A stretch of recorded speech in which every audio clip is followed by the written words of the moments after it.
आप सभी को जय हिंदू राष्ट्र। नेपाल से कई धर्मगुरु, धार्मिक नेता अखिल भारत हिंदू महासभा के केंद्रीय कार्यालय हिंदू महासभा भवन में पधारे हैं और इन्होंने अखिल भारत हिंदू महासभा की सदस्यता ग्रहण करने और नेपाल में हिंदू महासभा के कार्य को आगे बढ़ाने का इन्होंने प्रस्ताव रखा। हम लोगों ने उसको स्वीकार करते हुए उन सभी लोगों को हमने सदस्यता दिलाया है और अब ये लोग नेपाल कल वापस जा रहे हैं और वापस जाकर वहाँ हज़ारों की संख्या में हिंदुओं को हिंदू महासभा का सदस्य बनाएंगे और वहाँ हिंदू हितों का काम जोर शोर से होगा।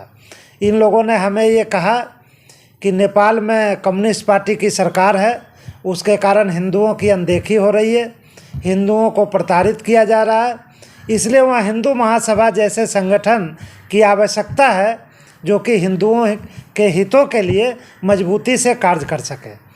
तो मैंने इनको सदस्यता दिलाया है और अब ये लोग जाकर वहाँ सदस्यता का कार्य आगे बढ़ाएंगे। फिर वहाँ पर राष्ट्रीय अधिवेशन का आयोजन होगा और उसमें नेपाल की राष्ट्रीय कार्यकारिणी का वहाँ पर गठन किया जाएगा। जिन लोगों को हमने सदस्यता दिलाई है उनमें हमारे बीच में तारानाथ लुइटेल जी हैं, हमारे आप ये धार्मिक नेता हैं वहाँ नेपाल के। हमारे बीच में युवराज आचार्य जी हैं, युवा धार्मिक नेता हैं नेपाल से।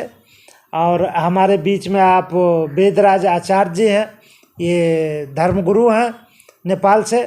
हमारे बीच में रामशरण जी हैं, केसी जी नेपाल से हैं। इनको हम लोगों ने हिंदू महासभा की सदस्यता दिलाई है और इनको हमने सदस्यता की किताब और सब जो हमारा संविधान है हिंदू महासभा का वो सब हमने इनको दिया है और हिंदू महासभा के संविधान के अनुसार वहाँ पर अपनी शाखाएं स्थापित करेंगे और उसके बाद राष्ट्रीय अधिवेशन करेंगे मेरी अध्यक्षता में।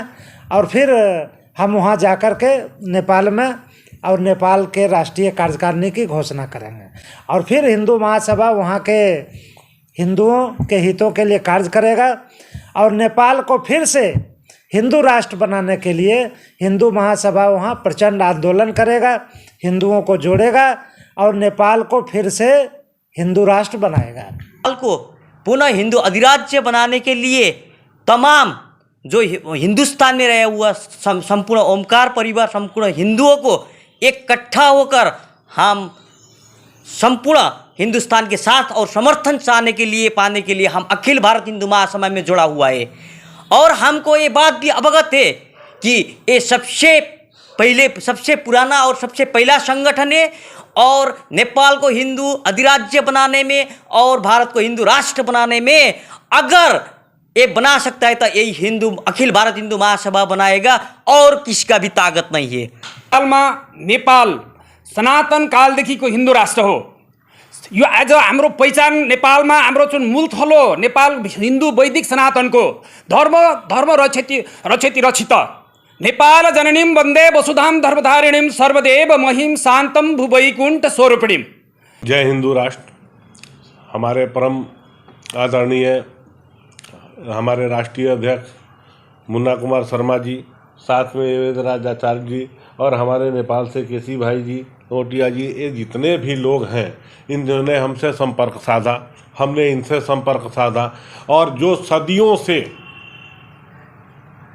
अखंड भारत का नक्शा अगर आपने देखा होगा तो उसमें नेपाल आ जाता है, भूटान आ जाता है, म्यांमार आ जाता है, इधर काबुल आ जाता है, गंधार आ जाता है। ये सब को जैसे जैसे लोगों ने आक्रांताओं के द्वारा छोड़ा, हम उसको गठित करने के लिए फिर एकजुट हो रहे हैं और एकजुट होकर नेपाल तो हमारा भाई ही है, हमारा राजनीतिक संबंध भी उनसे रहा है, हमारा बेटी रोटी का भी संबंध रहा है। जनकपुर अगर जा रहे हैं तो वहाँ की शादियाँ भी यहाँ हो रही है, यहाँ की शादियाँ भी वहाँ हो रही है। हमारे कोई भी त्यौहार जो है इनसे मिलते जुलते हैं। इसलिए हम लोगों ने ये संकल्प लिया है कि आने वाले 2024 तक हम नेपाल को हिंदू राष्ट्र घोषित करके रहेंगे और साथ में हमारा भी हिंदू राष्ट्र घोषित होगा।